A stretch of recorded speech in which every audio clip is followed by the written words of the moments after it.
rei de Bridgerton ficou louco. O George III babava, gritava obscenidade por horas, espumava pela boca, precisava ser amarrado numa cadeira de ferro e calado com um pano enfiado na garganta. E mesmo assim, o mundo inteiro fingia normalidade, porque admitir que o rei tinha perdido a cabeça significava admitir que o império inteiro estava sem piloto, sem freio e sem plano de emergência. Enquanto ele estava sendo torturado em nome da medicina, o governo seguia funcionando na base da negação. Os filhos eram um desastre, a sucessão era uma piada e o sistema inteiro dependia de um teatro coletivo absurdo de fingimento. Oi, coroados e curiosos, eu sou a Steph e hoje a gente vai falar da chamada loucura do rei de Bridgerton, George III, e o que ele realmente tinha do ponto de vista psicológico, como a medicina da época piorou e por que isso não explica sozinho a perda dos Estados Unidos, mas escancaram um sistema político arrogante, rígido, incompetente, que já estava quebrado muito antes do rei perder o controle do próprio corpo. Antes de começar, eu quero aviso aos navegantes. Eu não pedi opinião nenhuma sobre como eu faço os meus vídeos, como é minha voz, como é minha dicção e se eu devo ou não falar palavrão. Recebi um comentário esses dias que eu dei tanta risada porque o cabra nomeou diversas coisas, incluindo essas e mais algumas que eu nem lembro, e disse ao final que ele voltaria no vídeo do canal para ver se eu fiz o que ele mandou. Gente, não percam o tempo de vocês, esses comentários vão direto pro possível spam, então ninguém vai ver.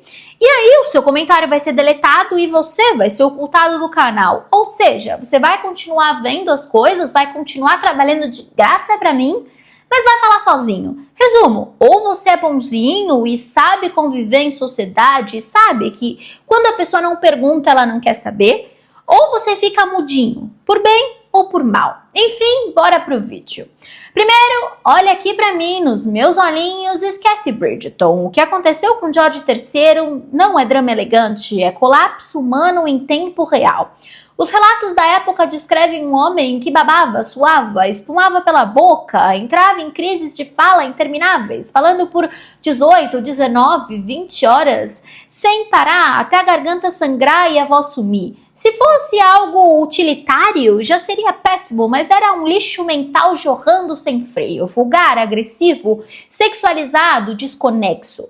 O corpo dele era um campo de batalha nojento, ele suava muito, a ponto das roupas de cama ficarem encharcadas de um suor que fedia a medo e doença. Ele tinha muitas convulsões que o jogavam no chão, como se ele estivesse sendo eletrocutado, ele espumava pela boca, e ela era misturada com os gritos roucos, enfim, a pele ficava amarelada, os olhos turvos e ele andava pelo palácio peladão, se esfregando nas paredes, sujo da sua própria imundície, gritando com pessoas que já tinham morrido há décadas. E o detalhe mais cruel, ele sabia.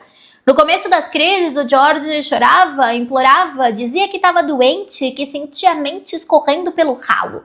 Não tinha charme, não tinha genialidade instável, era medo puro. O sistema entrou em pânico porque a monarquia é um teatro de aparências e quando o ator principal começa a rasgar o figurino e morder todo mundo, a plateia percebe que o rei é só um bicho como qualquer outro. Era o colapso físico e mental total de quem carregava o peso de um império que não aceitava fraqueza. Naquele quarto sujo de suor, o George III era apenas um homem quebrado e o sistema britânico faria qualquer coisa, inclusive torturar o próprio rei com métodos medievais para que ninguém descobrisse o tamanho desse buraco negro no coração do poder. Foi o que fizeram. Não era tratamento, era tortura com recibo oficial. Não era sobre curar o rei, era sobre quebrá-lo até ele parar de atrapalhar o teatro do poder. A lógica era simples e nojenta. Se a mente estava fora do controle, o corpo precisava pagar. Dor como método de humilhação, como terapia.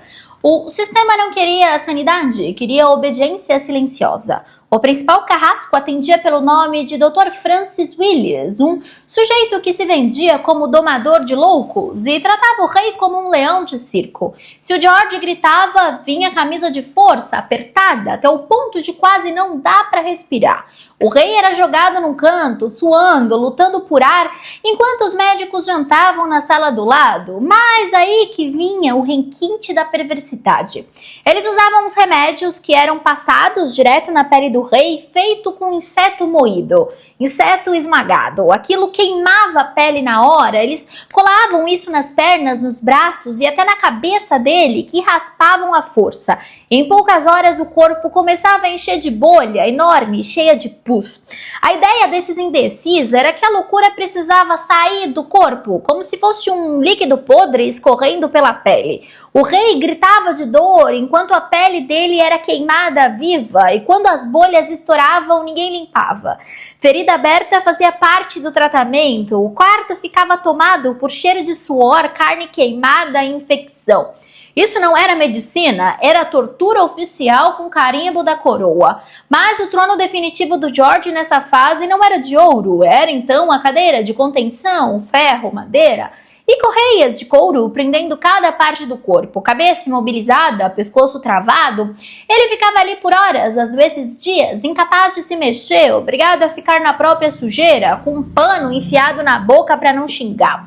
A alimentação virou outra arma. Funis eram enfiados à força na garganta e misturas violentas despejadas no estômago. O rei passava horas vomitando, tendo diarreias explosivas, perdendo completamente o controle do próprio corpo, enquanto os médicos anotavam friamente que estavam limpando os canais internos. E quando isso não bastava, vinha o choque térmico, banhos gelados forçados, água congelante jogada no corpo nu até os lábios ficarem roxos e o tremor virar desespero. Diziam que reorganizava os nervos, mas o que fazia era apagar qualquer resto de dignidade e humanidade. O ponto é simples e feio, eles não queriam curar a mente do George, queriam domesticar o corpo dele. Preferiam moer a carne do próprio rei e admitir que a monarquia não tinha plano nenhum para lidar com um líder doente. E é claro que essa violência não isolou o problema, ela piorou tudo. O isolamento também, então, não foi um descanso, foi o amplificador de loucura. Eles transformaram o Palácio de Kew num túmulo para um homem vivo. E fizeram isso com uma precisão matemática para garantir que quanto mais sozinho o George III ficasse, mais fácil seria para o Dr. Willis e para o bando de políticos abutres controlarem cada suspiro dele. Eles arrancaram o George do convívio da corte, de perto dos filhos e da rainha Charlotte. Segundo eles, o rei estava muito instável para ter contato humano real. Então, sem o reflexo das pessoas que o amavam, ou pelo menos o conheciam de verdade, o George começou a perder a noção de quem ele era. A solidão virou o gatilho principal. Cada minuto de silêncio naquele palácio maldito era preenchido por uma nova paranoia, por uma nova conversa com fantasmas do passado, porque o presente era insuportável demais para ser encarado sozinho. E é aqui que entra um episódio que a galera gosta de tentar romancear ou dar risada, mas que na verdade é o sintoma mais triste de um homem com a alma em frangalhos, a fixação afetiva dele pela Elizabeth Herbert. Ela era uma dama de companhia da rainha, bem mais velha, cerca de 70 ou 80 anos, e o George, no meio do colapso, começou a escrever diversas cartas para ela e ficou absolutamente obcecado pela Elizabeth. Aquela fixação, na real, não foi romance, foi sobrevivência psíquica. Um cérebro isolado demais começa a inventar porto seguro para não afundar de vez. Não era desejo, era desespero. E o que o sistema fez? Usou essa fixação para humilhar ele, ainda mais, dizendo que ele era um devasso, um traidor da rainha, aumentando a carga de castigos porque ele não conseguia controlar os seus impulsos imundos. A confusão emocional do George crescia na mesma medida em que o isolamento se tornava mais rígido. Ele começou a confundir as filhas com figuras do passado, começou a achar que a rainha Charlotte era uma estranha que queria envenená-lo, e isso era exatamente o que os médicos queriam. Quanto mais isolado, mais frágil. Quanto mais frágil, mais fácil de controlar. Era o triunfo do isolamento como arma de Estado. Transformar um homem mais poderoso do mundo num prisioneiro de si mesmo, garantindo que ele ficasse fraco o suficiente para nunca mais conseguir desafiar os idiotas que estavam usando o nome dele para fundar a Inglaterra. Isso não melhora ninguém. Se você tortura e isola alguém que já está perdendo o chão, você não cria um rei recuperado, você cria um prisioneiro quebrado que nunca mais vai saber distinguir o que é real do que é pesadelo. E aí vem a pergunta que ninguém gosta, aquela que os médicos da época tentaram esconder com termos em latim e que a história ainda tenta debater até hoje. Mas afinal, o que ele tinha de verdade nessa cabeça? Vamos ser sinceros, na época ninguém sabia porra nenhuma. Ai, desculpa, não pode falar porra nenhuma, senão vocês vão reclamar. Porcaria nenhuma. A ciência daquela época era basicamente uma adivinhação sádica e o prontuário do rei era uma salada de frutas psicótica, onde todo mundo dava um palpite, mas ninguém resolvia o problema real. A teoria que ficou mais famosinha é a tal da porfiria. A ideia era que ele tinha um defeito genético no sangue que fazia ele mijar roxo, ter dores abdominais e surtar. É um diagnóstico muito conveniente, porque tira a culpa da mente e joga para o corpo. Transforma o rei de louco em apenas um doente físico. E é o jeito que o sistema encontrou para dizer que a monarquia não é falha, só foi um erro bioquímico azarado no rei. Só que se você olhar de perto para os registros, essa tese da porfiria um pouquinho furada. Hoje em dia a galera da psiquiatria séria acredita que provavelmente o rei tinha um transtorno bipolar de nível altíssimo, com fases de mania tão explosivas que o cérebro literalmente fritava. O diagnóstico real do George não tá nos livros de medicina, tá na cara de pau de uma corte que preferia chamar o rei de vítima de uma doença rara do que admitir que eles estavam conduzindo um experimento de resistência humana com o próprio monarca. A verdade é simples e feia. O sistema britânico não tinha plano B. Se o rei não assinava, nada andava. E declarar o rei incapaz significava abrir a porta para um herdeiro ainda pior, e era pior. Então eles escolheram a covardia. No começo eles esconderam o colapso, torturaram o corpo e fingiram normalidade. Eles escondiam a gravidade do surto do público, eles falsificavam relatórios, eles faziam manobras jurídicas bizarras para não ter que declarar a regência, porque o substituto era o filho do rei, o futuro George IV, que era, sem exagero nenhum, dos seres humanos mais escrotos e inúteis que já pisaram em solo inglês. Claro que eu vou precisar de um vídeo só para ele, mas em resumo, o príncipe de Gales, o George IV, o escrotinho, era o pesadelo de qualquer governo sério. Enquanto o pai enlouquecia, tentando ser o rei moralista e certinho, o filho estava ocupado gastando fortunas que o país não tinha, com jogos de azar, cavalos de corrida e uma fila interminável de prostitutas de luxo e amantes casadas. É aqui que a gente chega então no ponto que faz os historiadores patriotas espumarem de raiva: a perda das 13 colônias, os famosos Estados Unidos. Tem uma galera que adora dizer que a América se libertou porque o rei George enlouqueceu e o império ficou literalmente sem cabeça. Achar que os Estados Unidos nasceram porque o rei surtou é preguiça intelectual. O surto do George foi só o tempero especial num banquete de incompetência, arrogância e rigidez sistêmica que já estava sendo servido há décadas. Eles tratavam os colonos americanos como súditos de segunda classe, como um caixa econômico que deveria cuspir dinheiro e impostos sem nunca ter o direito de abrir a boca para reclamar. Quando as tensões começaram a subir, o que a Inglaterra precisava era de um governo ágil, de um rei que soubesse negociar, de uma resposta política eficiente. A instabilidade do George III contribuiu sim, mas não do jeito que as pessoas pensam. Não foi um decreto de um louco que causou a guerra, foi a ausência de uma mente sã para frear o radicalismo dos próprios ministros ingleses. Com o rei fora de combate em momentos cruciais, as decisões eram lentas, delegadas para gente que não entendia nada de realidade das colônias e baseadas num orgulho ferido que não pagava a conta da pólvora.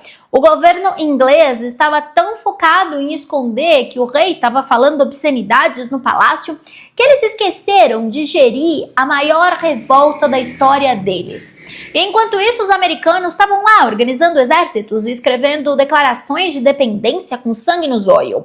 O resultado foi aquela humilhação histórica. A maior potência naval do mundo perdeu para um bando de fazendeiros revoltados porque o sistema imperial era rígido demais para se adaptar e o rei era frágil demais para liderar. A loucura do George serviu como desculpa perfeita para os ingleses depois da derrota. A gente só perdeu porque o rei estava mal da cabeça. Mentira! Perderam porque eram arrogantes, porque o sistema de impostos era um roubo, literalmente, pior que do Brasil, e porque a monarquia achou que podia tratar o mundo inteiro como se fosse o quintal da casa deles. Isso aqui dá outro vídeo inteiro, porque o nível de sujeira e de decisões idiotas que a Inglaterra tomou para perder a América é de deixar qualquer um de queixo caído. Então, se você quiser, a gente faz um vídeo especial aprofundando só na perda dos Estados Unidos e como o ego britânico foi torturado pelos caras que hoje mandam no mundo. Mas agora a gente precisa fechar a conta do George para esse vídeo, porque o fim dele não foi glorioso, não foi poético e muito menos romântico. No fim das contas, o George III não foi vilão de desenho animado, nem um coitadinho que merecia um abraço. Ele foi um homem comum, com uma vida esmagada por um sistema que preferia fingir que tinha o controle do que admitir que estava falido.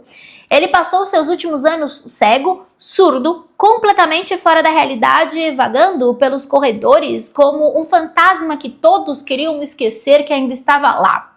O sistema britânico seguiu em frente, o filho debochado assumiu a regência e a vida continuou, mas a cicatriz ficou. Você ficou com o estômago embrulhado e ficou até um pouco triste? Pois é, a história de verdade não é pra ser bonitinha, é pra incomodar. E se você curtiu esse mergulho na podridão real, se inscreve aí, deixa seu comentário ácido e se prepara, porque no próximo vídeo a gente vai falar de mais podres que a elite e a monarquia sempre tentaram esconder pra baixo do tapete. Aqui a gente não passa pano, a gente esfrega a verdade na cara. Te espero amanhã às 8 horas. Um beijo grande e até o próximo Steffy Flix.